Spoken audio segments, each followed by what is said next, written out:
Tension अगर ज़्यादा करो तो लाइफ बर्बाद कर देता है, लेकिन लिमिट में करो तो लाइफ बना देता है। ज़िंदगी की हर तापीस को मुस्कुराकर झेलिए, धूप कितने भी हो समंदर कभी सूखा नहीं करते। हेलो गाइस, यूपीएससी एस्पिरेंट में आप सभी का स्वागत है। अभी मैं मेंस का पीवाईक्यू सॉल्व कर रही हूँ और लाइव में बहुत सारे स्टूडेंट का क्वेश्चन था कि अगर हम तुरंत स्टार्ट किए हैं पढ़ना या फिर मेरा हो भी गया सिलेबस कंप्लीट तो मैं आंसर राइटिंग नहीं लिख पाता हूँ, कैसे आंसर लिखूँ। मेंस का आंसर नहीं हो पाता है।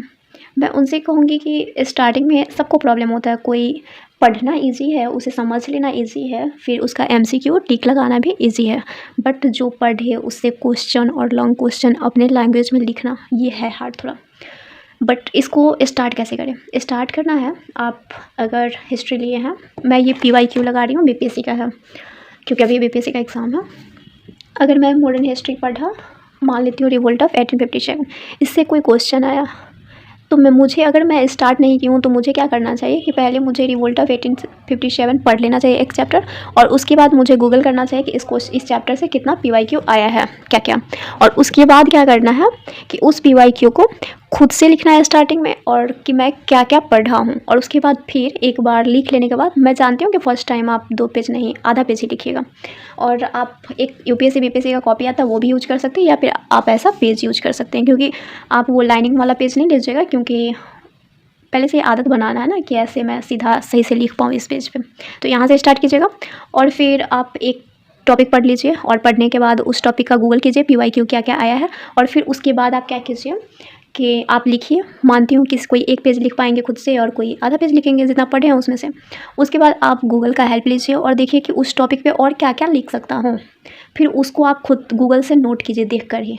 उसके बाद वो पीवाईक्यू का सारे जितना आज तक पीवाईक्यू आए हैं ऐसे ही लिख कर एक बार आप पूरा जमा कर दीजिए, कि मतलब कोई भी क्वेश्चन छूटा ना हो, सारा लिख लीजिए ऐसे ही। कुछ पार्ट एक बार आप खुद से लिखिए, फिर गूगल से हेल्प लेकर लिखिए, फिर बुक्स का हेल्प लेकर, नोट्स का हेल्प लेकर लिखिए, और फिर जब आप सेकेंड टाइम बैठेंगे ना, एक बार सारा पीवाईक्यू सॉल्व कर देंगे और सेकेंड टाइम आप जब उसको लिखने बैठेंगे तब आप पहले जो एक पेज लिखवा रहे थे आधा पेज, आप 2 पेज लिख पाएंगे। तो मेंस का ऐसे स्टार्टिंग करना होता है। मैं अपना दिखाती हूँ मैं, 1 मिनट। देखिए ये है मेरा स्टार्टिंग टाइम का आंसर। तो मैं उस समय अच्छे से उतना नहीं लिख पाती थी थोड़ा सा, बट टीचर मुझे गाइड करते थे, यहाँ मैंने क्या छोड़ा, कहाँ क्या होगा, ऐसे। तो फर्स्ट टाइम थोड़ा सा प्रॉब्लम होता है, मुझे बहुत सारा प्रॉब्लम होता था, बट धीरे धीरे अब मैं सेकेंड टाइम थर्ड टाइम जो लिख रही हूँ मेरा अच्छा प्रोग्रेस में हूँ, अच्छा आंसर लिख पा रही हूँ। देखिए थोड़ा सा प्रॉब्लम स्टार्टिंग में होता ही है, मेरे भी हुए हैं, बट अब सही है। मैं उस समय मुझे नहीं आता था लिखने, तो मैं पेज भी नहीं खरीदती थी और कॉपी भी नहीं, और फिर भी देखिए आप यहाँ पे टीचर सजेस्ट कर रहे हैं कि ये क्वेश्चन में नहीं पूछा है और मैंने ये इसमें लगा दिया है, तो टीचर सजेस्ट करें कि नहीं, उतना अच्छा कोई भी स्टार्टिंग में नहीं लिख पाता, बट धीरे धीरे सब अच्छा हो जाता है। देखिए यहाँ भी है प्रॉब्लम, तो सब में थोड़ा थोड़ा डाउट आता है, बट धीरे धीरे इंसान सीख जाता है लिखना। देखिए ये आंसर मेरा थोड़ा सा सही अच्छा है, तो यहाँ टीचर ने लिखा है गुड, और second points are good, keep writing. तो ऐसे ही आप स्टार्टिंग, बट अब मैं जो लिखती हूँ, अब मैं जितना भी आंसर लिखी हूँ ये सब अच्छा है पहले से,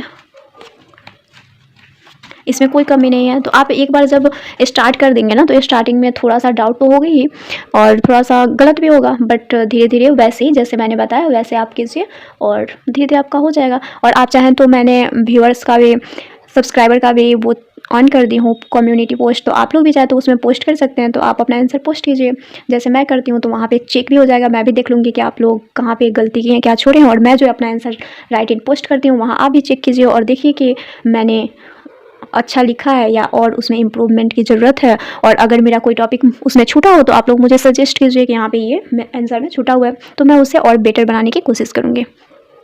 थैंक यू। अगर आपको और भी कोई डाउट है तो आप लाइव में 1 बजे आइए, और कोई भी गवर्नमेंट जॉब से रिलेटेड आपको डाउट हो, कैसे पढूँ, कहाँ से स्टार्ट करूँ, क्या पढूँ, कौन सी बुक पढूँ, तो आप मेरे 1 बजे लाइव में ज्वाइन कर सकते हैं।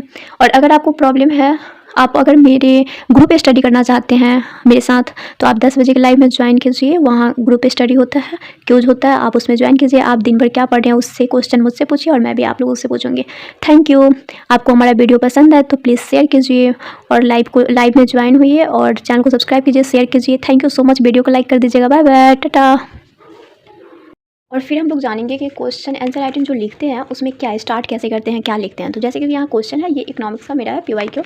What is inclusive growth and what step have been taken to achieve inclusive growth, also specify the challenges in achievement of inclusive growth. तो पहले इसका मेन क्वेश्चन में क्या बोल रहा है, मेन टॉपिक क्या है, तो इंक्लूसिव ग्रोथ के बारे में बोल रहा है। तो पहले इस क्वेश्चन में देखेंगे कि इंपॉर्टेंट पॉइंट कौन सा है, किसके बारे में, मतलब मेन टॉपिक इसमें क्वेश्चन में क्या है, तो इंक्लूसिव ग्रोथ। तो पहले हम इंट्रोडक्शन देते हैं, तो इंट्रोडक्शन में इंक्लूसिव ग्रोथ को एक्सप्लेन करेंगे और फिर उसके बाद हम पहले आंसर राइटिंग में पहले हम इंट्रोडक्शन देते हैं, फिर बॉडी और फिर कंक्लूजन के साथ एंड करते हैं। तो पहले इंट्रोडक्शन ऐसे देंगे, जो क्वेश्चन का मेन टॉपिक होगा उसके बारे में एक्सप्लेन करेंगे, तो वो हो जाएगा इंट्रोडक्शन। और फिर बॉडी में फिर क्वेश्चन क्या पूछ रहा है वो बॉडी में लिखेंगे। बॉडी पहले, अगर आपको मार्क्स ज़्यादा उठाना है तो पहले आप फ्लो चार्ट में बॉडी को लिखिए और उसके बाद फिर उसका एक एक टॉपिक एक्सप्लेन कीजिए। जैसे यहाँ देखिए, टीचर ने मुझे बताया कि फ्लो चार्ट में पहले लिखने के लिए मैंने नहीं लिखा था।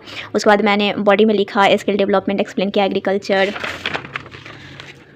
सोशल डेवलपमेंट, एजुकेशन, चैलेंजेस लिखा, चैलेंजेस भी लिखना इंपॉर्टेंट है। उसके बाद प्रॉपर्टी, अनएम्प्लॉयमेंट, ये सब एक्सप्लेन किया। फिर आर्टिकल 38 रिलेट कर रहा था तो उसके बारे में लिखा मैंने।